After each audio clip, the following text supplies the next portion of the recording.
প্রকৃতি ও জীবন অনুষ্ঠানে আপনাদের সবাইকে স্বাগতম। বাংলাদেশের জীববৈচিত্র্য, প্রকৃতি ও পরিবেশের নানা বিষয় নিয়ে আমাদের এই অনুষ্ঠান প্রকৃতি ও জীবন। আমাদের জীবন আর প্রকৃতি একে অপরের সাথে গভীরভাবে জড়িত। এর নদ নদী, জলবায়ু, গাছপালা, প্রাণী, আমাদের সাথে এদের সম্পর্ক, সচেতনতা ও করণীয় তুলে ধরতেই আমাদের এই অনুষ্ঠান।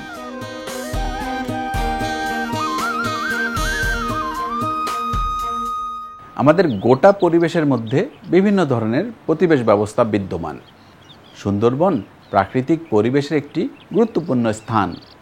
এখানকার গাছপালা, পশু পাখি নিবিড় সম্পর্কের মাধ্যমে একে অপরের সাথে বিশেষভাবে জড়িত। আমাদের আজকের পর্ব সুন্দরবন প্রতিবেশ ব্যবস্থা নিয়ে। এ বিষয়ে আলোচনা করব ডক্টর আনসারুল করিমের সাথে। তবে তার আগে চলুন দেখে আসি প্রকৃতি ও জীবন দলের সুন্দরবন প্রতিবেশ ব্যবস্থা নিয়ে কিছু তথ্য ও চিত্র।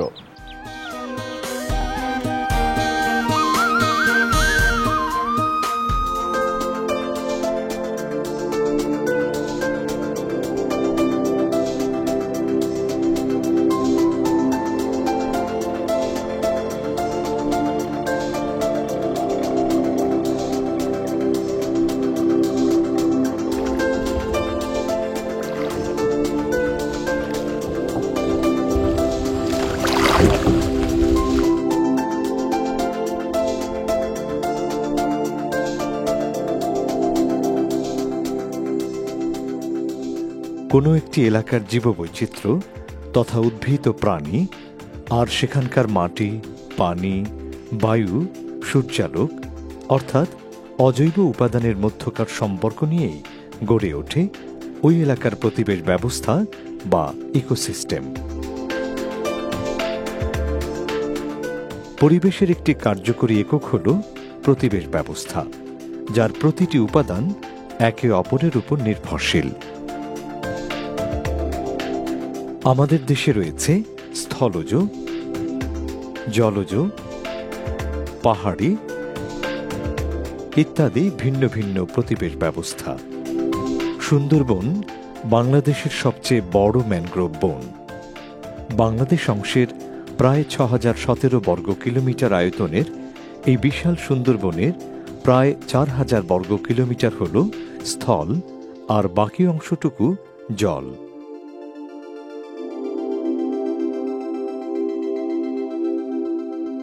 সুন্দরবন স্থলজ ও জলজ এই দুটি প্রতিবেশ ব্যবস্থার এক চমৎকার সহ অবস্থান। এই বনে আছে অসংখ্য ছোট বড় খাল যা নদীর সাথে সংযুক্ত,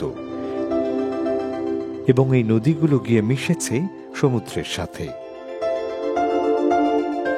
সমুদ্রের সাথে সংযোগ থাকায় সুন্দরবন এলাকার পানি লবণাক্ত। লবণের পরিমাণ স্থানভেদে ভিন্ন হয়ে থাকে। মাটি ও পানির লবণাক্ততা ও ইকোলজিক্যাল বৈশিষ্ট্যের উপর ভিত্তি করে সমগ্র সুন্দরবনকে কম লবণাক্ত বা মিঠা পানির সুন্দরী বন, মাঝারি লবণাক্ত বন, অধিক লবণাক্ত বন, ম্যানগ্রোভ বৃক্ষীয় বন এবং খাটো আকারের ম্যানগ্রোভ বন, এই 5 ভাগে ভাগ করা যায়।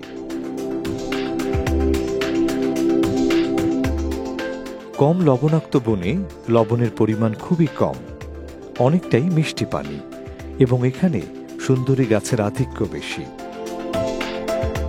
কারণ সুন্দরী গাছ খুব বেশি লবণ সহ্য করতে পারে না।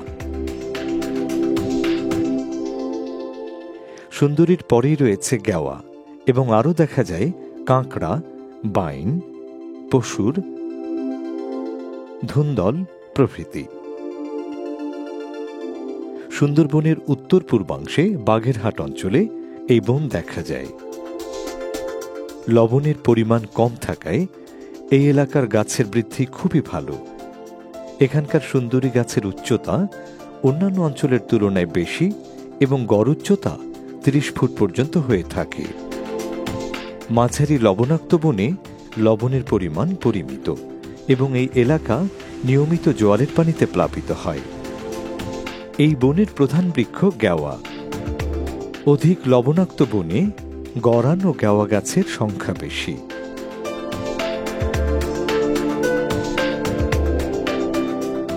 লবণের পরিমাণ খুব বেশি থাকায় এখানে গাছের বৃদ্ধি ও উচ্চতা কম। খালের পাড়ে নতুন পলিমাটি ভরা এলাকায় দেখা যায় ম্যানগ্রোভ বৃক্ষীয় বন।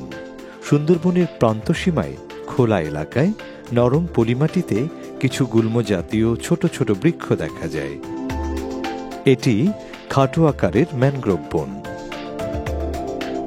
প্রতিদিন সুন্দরবনের প্রায় পুরো অংশই জোয়ারের পানিতে প্লাবিত হয়, যার কারণে এই বনে সবসময় একটা স্যাঁতস্যাঁতে ভাব থাকে।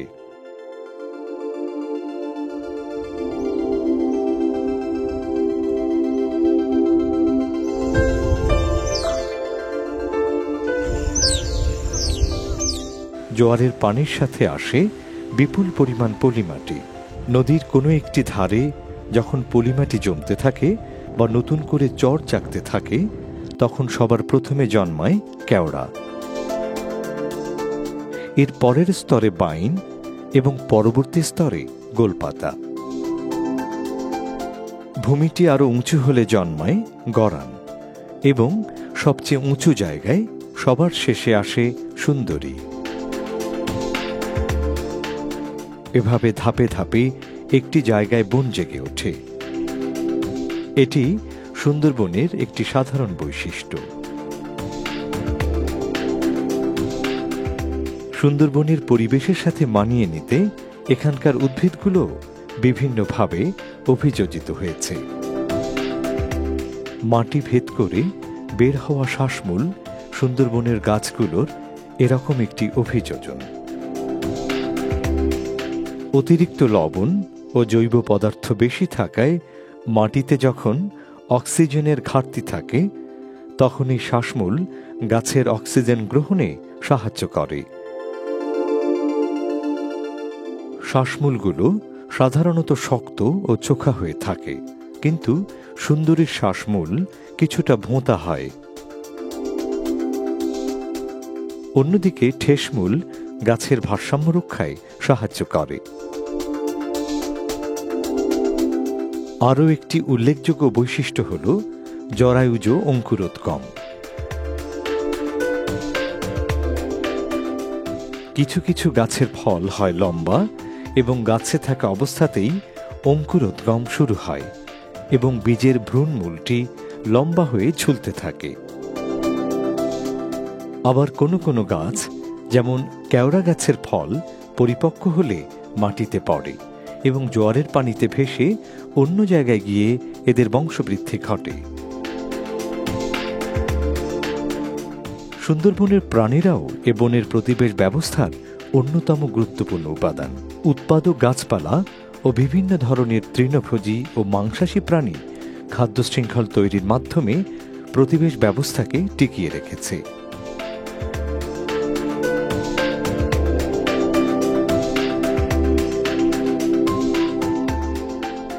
সুন্দরবনের জলীয় প্রতিবেশ ব্যবস্থার মধ্যে রয়েছে ডলফিন,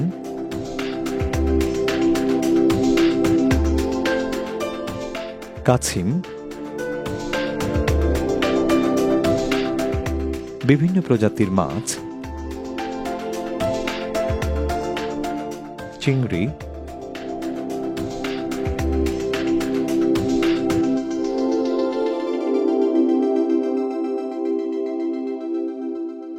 সামুদ্রিক সাপ,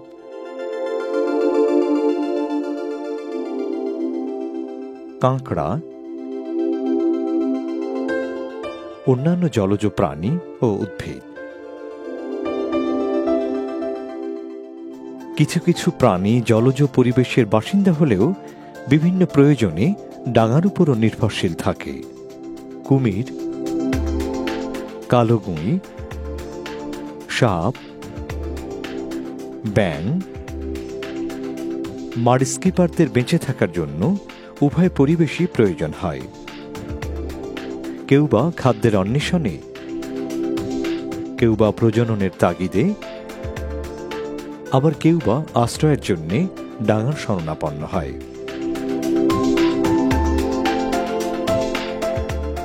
এছাড়াও শীতকালে বিভিন্ন জলচর পাখি সহ অন্যান্য যেসব পাখি সুন্দরবন এলাকায় দেখা যায় তারাও প্রতিবেশ ব্যবস্থার এক গুরুত্বপূর্ণ অংশ। কিন্তু আজকাল সুন্দরবনের প্রতিবেশ ব্যবস্থা খুব দ্রুত হারে পরিবর্তিত হচ্ছে। গাছের প্রাচুর্যতা ও বৈচিত্র্যতা কমে যাচ্ছে এবং সাথে সাথে এদের উপর নির্ভরশীল প্রাণীগুলো হারিয়ে যাচ্ছে। মিঠা পানির প্রবাহ কমে যাওয়ায় লবণ পানি বেড়ে যাচ্ছে। ফলে অল্প লবণ পানিতে জন্মানো উদ্ভিদগুলোর বিভিন্ন সমস্যা দেখা দিচ্ছে। অতিরিক্ত লবণ পানি ও অধিক পরিমাণে পলিমাটি জমে শ্বাসমূলের কার্যক্রম বাধাপ্রাপ্ত হয়ে সুন্দরী গাছের আগামরা রোগ হচ্ছে বলে ধারণা করা হয়।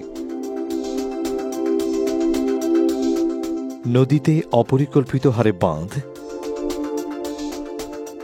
অতিরিক্ত হারে বনজ সম্পদ আহরণ, অতিরিক্ত পর্যটকের আনাগোনা,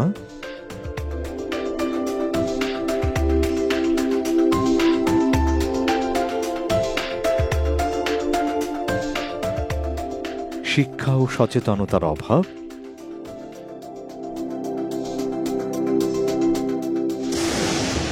সর্বোপরি জলবায়ু পরিবর্তনের ফলে ঘন ঘন প্রাকৃতিক দুর্যোগ প্রতিবেশ ব্যবস্থার নেতিবাচক পরিবর্তনের জন্য দায়ী। এই অবস্থা থেকে পরিত্রাণের জন্য প্রয়োজন একটি টেকসই ব্যবস্থাপনা পদ্ধতি, স্থানীয় জনগণের স্বতঃস্ফূর্ত অংশগ্রহণ এবং মানুষের মাঝে শিক্ষা ও সচেতনতা বৃদ্ধি।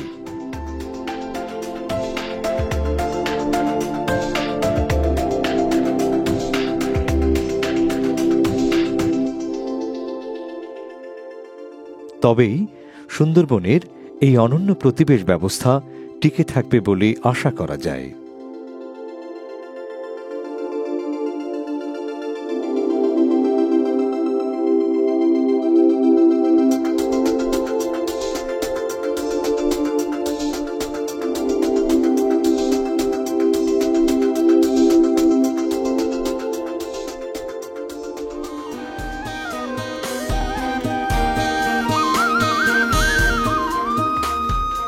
আমরা তখন দেখলাম সুন্দরবন প্রতিবেশ ব্যবস্থা নিয়ে বিস্তারিত প্রতিবেদন।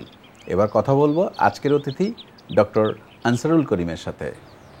আপনার কাছে জানতে চাইব, সুন্দরবন একটি ডিফারেন্ট প্রতিবেশ ব্যবস্থা বিরাজ করছে ওখানে, এই ম্যানগ্রোভ ইকোসিস্টেম নিয়ে আমাদের কিছু বলুন। তো ম্যানগ্রোভ ইকোসিস্টেম ইন জেনারেল আমরা যেটাকে বলি, উপকূলীয় অঞ্চলে, পৃথিবীর ট্রপিক্যাল কান্ট্রিজগুলিতে উপকূলীয় অঞ্চলে জোয়ার ভাটা যেখানে হয়, ওই জোয়ার ভাটা অঞ্চলে যে বন হয় সেটাকে বলা হয় ম্যানগ্রোভ ফরেস্ট। তো ইন জেনারেল ম্যানগ্রোভের ডেফিনেশনটা ওভাবে। আর সুন্দরবন যেটা বলছেন, সুন্দরবন কিন্তু সুন্দরবন শুধু একটাই, সেটা হচ্ছে বাংলাদেশ ভারতের গাঙ্গেয় এবং ব্রহ্মপুত্র মেঘনা অববাহিকা অঞ্চলে যেই ম্যানগ্রোভ ফরেস্ট, এটাকেই বলা হয় শুধু সুন্দরবন। আর সুন্দরবনের যে সমস্ত গাছগুলি আছে তার জৈব বৈচিত্র্য পৃথিবীর যে কোনো ম্যানগ্রোভের তুলনায় তার জৈব বৈচিত্র্য অনেক বেশি। তার প্রজাতির সংখ্যা, তার অন্যান্য জীব যেমন ফ্লোরা ফনা সব দিক দিয়ে অন্যান্য পৃথিবীর ম্যানগ্রোভে যে সমস্ত প্রজাতি আছে তার চাইতে আমাদের সুন্দরবনে অনেক বেশি প্রজাতি ধারণ করে। তার মধ্যে আরেকটা যেটা সবচেয়ে ইম্পর্টেন্ট সেটা হচ্ছে, ধরেন সুন্দরবনে একটা প্রজাতি আছে যেমন রয়্যাল বেঙ্গল টাইগার। পৃথিবীতে অনেক জায়গায় টাইগার আছে, বাঘ আছে, কিন্তু সুন্দরবনের বাঘ ভিন্নতর। কোনো ম্যানগ্রোভ ফরেস্টে রয়্যাল বেঙ্গলের টাইগারের মতো কোনো টাইগার নেই। এইটা একটা বৈশিষ্ট্য। আমরা রয়্যাল বলি কেন? এটা ব্রিটিশদের নামটা দিছে।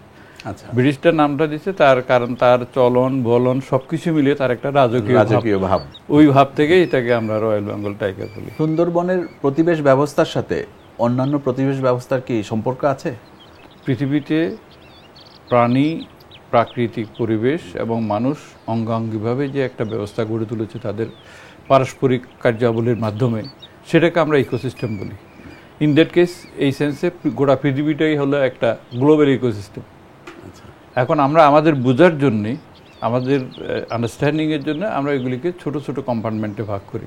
তাহলে অন্যান্য ইকোসিস্টেমের যে সমস্ত উপাদানগুলি আছে, অন্যান্য ইকোসিস্টেমের যে সমস্ত কার্যপ্রণালীগুলি একে অপরের সাথে সম্পর্কিত, সুন্দরবনের যে ইকোসিস্টেমটা তার যেই প্রাকৃতিক পরিবেশ এবং তার মানুষ যে কার্যাবলী, তার আশেপাশের লোকজন যে সমস্ত কার্যাবলী করে, তার প্রভাব থেকে, তার প্রভাবের সাথে সে সম্পৃক্ত। জলবায়ুর পরিবর্তনের কারণে সুন্দরবনের পরিবেশ ব্যবস্থার উপর কী রকম প্রভাব পড়ছে? জলবায়ুর পরিবর্তনজনিত কারণে আপনি জানেন যে বাংলাদেশ পৃথিবীর সবচেয়ে ভালনারেবল একটা দেশের মধ্যে বাংলাদেশ অন্যতম, এবং জলবায়ুর যে প্রভাব আমাদের দেশের উপর পড়বে সেটা স্বাভাবিকভাবে সুন্দরবনের উপরেও পড়বে। পৃথিবীর যখন তাপমাত্রা যখন বাড়বে তখন সি লেভেল রাইজ, যেটাকে আমরা বলি সমুদ্রপৃষ্ঠের উচ্চতা বাড়বে। সমুদ্রপৃষ্ঠের উচ্চতা বাড়লে সেটা সমুদ্রের অঞ্চলে, বিশেষ কোস্টাল জোনে যে সমস্ত ইকোসিস্টেম আছে তার উপর একটা প্রভাব পড়বে। এই অঞ্চলে সাইক্লোন এবং স্টর্মস বেশি হবে, বৃষ্টিপাত কম হবে, বর্ষার সময় কম হবে। যদি বৃষ্টিপাত কমে যায় তাহলে লবণাক্ততা বৃদ্ধি পাবে।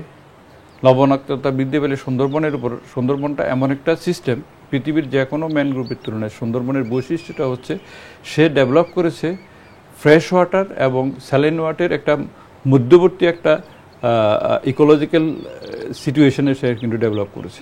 সুন্দরবন যদি জলবায়ুগত পরিবর্তন হয়, যদি সি লেভেল রাইজ যদি হয়, সমুদ্রের উচ্চতা যদি বৃদ্ধি পায় তাহলে কি হবে? যদি আস্তে আস্তে যদি বৃদ্ধি পায় তাহলে হয়তো সে তার সাথে তার সিস্টেমটাকে অ্যাডজাস্ট করতে পারে। কিন্তু এখন যেভাবে র্যাপিডলি যে গ্লোবাল চেঞ্জের কারণে পরিবর্তন হচ্ছে, সেই পরিবর্তনটা সে হয়তো টিকে নাও থাকতে পারে। এই ধরনের একটা সম্ভাবনা দেখা যায়। এই জলবায়ু পরিবর্তনের প্রভাব ছাড়াও আর কি কোনো রকম প্রভাব পড়ছে সুন্দরবনে? সুন্দরবনের উপর দিকে মানুষের যে সমস্ত উন্নয়ন কার্যাবলী আছে, যে সমস্ত ঘটনাগুলি ঘটছে, সবগুলি কিন্তু সুন্দরবনের প্রভাব পড়ছে। ভারতের যে সমস্ত বিজ্ঞানীরা আছেন তারাও বলছে যে উপরে যে যদি পদ্মা কিংবা গঙ্গায় যদি বাঁধ দেওয়া হয় তাহলে সেগুলির বিরূপ প্রতিক্রিয়া কিন্তু সুন্দরবনে গিয়েও পড়বে। সুন্দরবনকে যদি বাঁচাতে হয়, সুন্দরবনকে যদি কনজারভেশন করতে হয়, তাহলে তার যে লাইফলাইন, যেটা যে পানির যে উৎস, সেই উৎসের যে সমস্ত তাদের কর্তৃত্ব আছে, তাদের যদি একটা সমন্বিত প্রচেষ্টা যদি না হয় তাহলে সুন্দরবনকে রক্ষা করা যাবে না। তা এইটা একটা। আরেকটা যেটা, সেটা হচ্ছে সুন্দরবনের সবচেয়ে যেটা বড় থ্রেট আমি দেখছি যে আমরা একটা অত্যন্ত ঘনবসতিপূর্ণ দেশ এবং আমরা গরিব দেশ। আমাদের দেশের মানুষের খাদ্য নিরাপত্তার জন্য আমাদের সবচেয়ে বড় প্রায়োরিটি। এটা আমাদের অগ্রাধিকার ভিত্তিতে বিবেচনা করতে হবে। তাহলে আমরা আমাদের এই যে ৬,০০০ বর্গ কিলোমিটার জায়গা আমরা কি সুন্দরবনের জন্য রাখতে পারবো? এটা আমার কাছে বড় চ্যালেঞ্জ মনে হচ্ছে। সুন্দরবনের পরিবেশ ব্যবস্থা রক্ষায় আমাদের কি করা উচিত? যেহেতু সুন্দরী গাছ এটা আমাদের সম্পত্তি, এটা আমাদের হেরিটেজ। রয়্যাল বেঙ্গল এটা আমাদের হেরিটেজ। তা আমাদের হেরিটেজ তো পৃথিবীর অন্য কোনো জায়গায় তো তার গবেষণা হবে না, আমাদেরই করতে হবে। তো ওই জন্য এখনই সময় যে আমরা আমাদের সেই প্রজেক্ট বেসড ম্যানেজমেন্ট থেকে যদি আমরা সরে এসে যে কম্প্রিহেন্সিভ একটা ইকোসিস্টেম ম্যানেজমেন্ট অ্যাপ্রোচ যদি আমরা নিই, দুই দেশের সরকার তারা যদি সমন্বিতভাবে সহযোগিতার মাধ্যমে যদি একটা দীর্ঘমেয়াদী পরিকল্পনা গ্রহণ করে, তাহলে মনে হয় আমার সুন্দরবনকে বাঁচানো সম্ভব। আপনাকে অনেক ধন্যবাদ। অনেক মূল্যবান তথ্য জানতে পারলাম আপনার কাছ থেকে। অনেক ধন্যবাদ আপনাদেরকে। দর্শক মণ্ডলী, প্রকৃতি ও জীবন অনুষ্ঠানের এবারের সেগমেন্টটি হচ্ছে আপনি জানেন কি। চলুন জানা যাক সুন্দরবন পরিবেশ ব্যবস্থা নিয়ে কিছু তথ্য। আপনি জানেন কি, পৃথিবীর বৃহত্তম বদ্বীপের একটি অংশ হল সুন্দরবন, যা গঙ্গা, ব্রহ্মপুত্র ও মেঘনা নদীর বয়ে আনা পলিমাটি দিয়ে গঠিত। সুন্দরবন মিঠা পানি ও লোনা পানির এক মিলনস্থল। মিঠা পানি আসে গঙ্গা নদী থেকে এবং লোনা পানি আসে বঙ্গোপসাগর থেকে। বাংলাদেশের অংশের সুন্দরবনের মোট স্থলভাগের পরিমাণ প্রায় ৪,১৪৩ বর্গ কিলোমিটার এবং জলভাগের পরিমাণ প্রায় ১,৮৭৪ বর্গ কিলোমিটার। সুন্দরবনে প্রায় ২০০টি দ্বীপ আছে, যা প্রায় ৪০০টি ছোট বড় নদী ও খাল দ্বারা বিচ্ছিন্ন, যেগুলো আবার একে অন্যের সাথে সংযুক্ত। সুন্দরবনের নদীতে দিনরাত মিলিয়ে মোট 4 বার জোয়ার ভাটা হয়। আমাদের এবারে সেগমেন্টটি হচ্ছে কুইজ। গত পর্বের কুইজটি ছিল আমাদের দেশে বুনো হাঁসগুলোর মধ্যে কোনটি সহজেই দেখা যায়। সঠিক উত্তরটি হলো সরালি হাঁস। অনেকেই সঠিক উত্তর দিতে পেরেছেন, তবে লটারির মাধ্যমে নির্বাচিত সঠিক উত্তরদাতা হচ্ছেন মাহমুদা পারভিন, শিক্ষিকা, বনানী বিদ্যানিকেতন, বনানী, ঢাকা। অভিনন্দন আপনাকে। আইপোস্টের মাধ্যমে আপনার ঠিকানায় পৌঁছে যাবে আকর্ষণীয় গিফট। এবারে জানিয়ে দিচ্ছি আজকের কুইজ। আমাদের আজকের কুইজ হচ্ছে সুন্দরী গাছের জন্য কোন পরিবেশটি উপযোগী? এ, কম লবণাক্ত পরিবেশ, বি, অধিক লবণাক্ত পরিবেশ। সঠিক উত্তর জানিয়ে শুক্রবার বিকেল 5টার মধ্যে আমাদেরকে SMS করুন। SMS পাঠাতে আপনার মোবাইলের মেসেজ অপশনে গিয়ে টাইপ করুন POJ স্পেস A অথবা B স্পেস আপনার নাম, ঠিকানা ও পেশা, এবং যে কোনো মোবাইল থেকে পাঠিয়ে দিন 6161 নম্বরে। মনে রাখবেন, যে কোনো 3টি পর্বে কেউ যদি বিজয়ী হতে পারেন, তিনি পাবেন প্রকৃতি ও জীবন দলের সাথে 5 দিনের প্রকৃতি পর্যবেক্ষণের সুযোগ। বাংলাদেশের জীববৈচিত্র্য ও পরিবেশ সংক্রান্ত গুরুত্বপূর্ণ কোনো বিষয়ের চিত্র ধারণের জন্য বা অনুষ্ঠান সম্পর্কিত মতামত জানাতে চিঠি লিখুন। প্রযোজক প্রকৃতি ও জীবন, GPO বক্স নাম্বার 964, অথবা ইমেইল করুন prokritiojibon@gmail.com এই ঠিকানায়। শুধু দর্শক, সুন্দরবনের পরিবেশ ব্যবস্থার সাথে আশেপাশের অন্যান্য এলাকার পরিবেশ ব্যবস্থাও জড়িত। এই পরিবেশ ব্যবস্থার শৃঙ্খলগুলো ভেঙে গেলে সুন্দরবনের উপর যেমন মারাত্মক প্রভাব পড়বে, তেমনি অন্যান্য পরিবেশ ব্যবস্থাও ক্ষতিগ্রস্ত হবে। তাই আমাদের এই অনন্য পরিবেশ ব্যবস্থা রক্ষায় এগিয়ে আসতে হবে। সুন্দর প্রকৃতিতে গড়ি সুস্থ জীবন, এই আশা নিয়ে শেষ করছি আজকের অনুষ্ঠান। আপনারা সবাই ভালো থাকুন, সুস্থ থাকুন।